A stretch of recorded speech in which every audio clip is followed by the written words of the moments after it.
నాన్న నీ గుండె పైన నడక నేర్చుకున్నానని, నీ చూపుడు వేలితో లోకాన్నే చూశానని, నాన్నను పూజిస్తే ఆది దేవుని కది అందునని,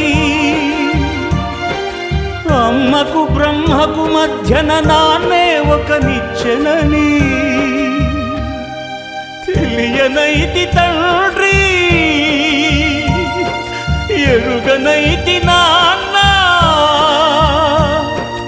నాన్నంటే నడిచే దేవాలయమని మరచితిని, ఆత్మజ్యోతి చేతుల ఆపివేసుకుంటిని.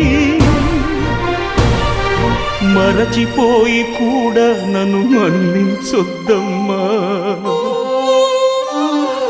కలనైనా నన్ను కరుణించొద్దు.